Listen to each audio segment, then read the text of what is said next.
আসসালামু আলাইকুম। দেশ ও প্রবাস থেকে যে যেখান থেকে আমার এই ভিডিওটা দেখতেছেন সবাই ভালো থাকবেন, সুস্থ থাকবেন। আজকে এই ভিডিওতে আপনাদের সাথে তিনটা জিনিস এক্সপ্লেন করব। সেটা হলো অনেকেই কমেন্ট করেন যে ভাই বর্তমান নতুন কলিং ভিসা কবে খুলতেছে, এই বিষয়টা নিয়ে শেয়ার করব। এবং যারা প্ল্যান্টেশনে মালয়েশিয়াতে কলিং ভিসা আসতে চাচ্ছেন, A to Z আসলে কি তথ্যটা আছে সেটাও আপনাদের সাথে দেওয়ার চেষ্টা করব। এবং মালয়েশিয়াতে আসতে পারে না, মানে যে 18,000 কর্মী আসতে পারে না তাদের জন্য যে আপডেটটা আছে সেটাও আপনাদের সাথে এই ভিডিওর মাধ্যমে শেয়ার করবে।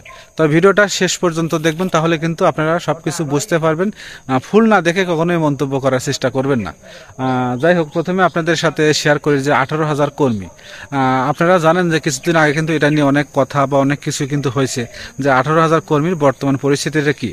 আপনারা জানেন যে 7,964, অর্থাৎ প্রায় 8,000 কর্মী একটা লিস্ট তৈরি হয়েছে। অর্থাৎ মালয়েশিয়া থেকে এই কর্মীগুলা আনার একটা অনুমতি এখনও কিন্তু দেয় নাই। সেটা কিন্তু আসলে এক প্রকার মালয়েশিয়া সরকার রাজি হয়েছে যে এই কর্মীগুলো আনবে। তো পরবর্তীতে কিন্তু দেখা যাচ্ছে যে আরও 10,000 বা 12,000 কর্মী আছে। আসলে তাদের কি হবে, এটা আসলে একটা পর্যায়ক্রম।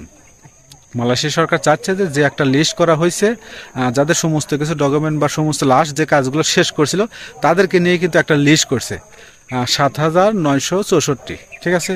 তো এই কর্মীগুলা যখন রাজি হয়েছে, এই কর্মীগুলো যখন আসবে মালয়েশিয়াতে, তখন কিন্তু পর্যায়ক্রমে ওইগুলো আনার একটা ধাপ সৃষ্টি হবে।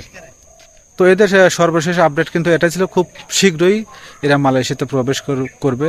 আলহামদুলিল্লাহ বলা উচিত, কারণ এরা অনেক কষ্ট বা অনেক কিছু করছে। যদি আসতে পারে সবার জন্যই ভালো। আর একটা কথা ছিল হল প্লান্টেশন।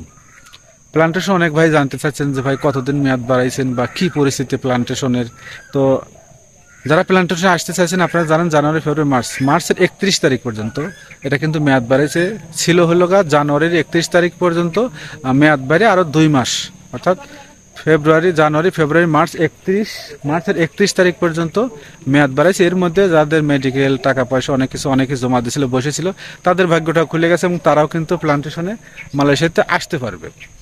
আর পরবর্তীতে যারা আর কি কমেন্ট করতেছেন যে ভাই মালয়েশিয়ার নতুন কলিং ভিসা কবে খুলবে, তো নতুন কলিং ভিসা সেটা আপনাদেরকে যে আপডেটটা আপনাদেরকে আমি দেবো সেটা হলো যে নতুন কলিং ভিসা খোলার ব্যাপারে কিন্তু আসলে এরকম মালয়েশিয়া গভর্নমেন্ট থেকে কোনো সিদ্ধান্তই কিন্তু আসে নাই। তবে হ্যাঁ, এখানে একটা কথা আছে, সেটা হলো যে অনেকেই বড় বড় কোম্পানি আছে মালয়েশিয়া ইমিগ্রেশনে আবেদন করছে কর্মী নেওয়ার জন্য। কারণ মালয়েশিয়াতে বৈধ লোকের সংকট আছে এবং অনেক বড় বড় কোম্পানি আছে, সেগুলো মানে এখন তরিকেও মানে কর্মী নিয়ে ফুল করতে পারে না বা এদের কর্মীর আরও প্রয়োজন।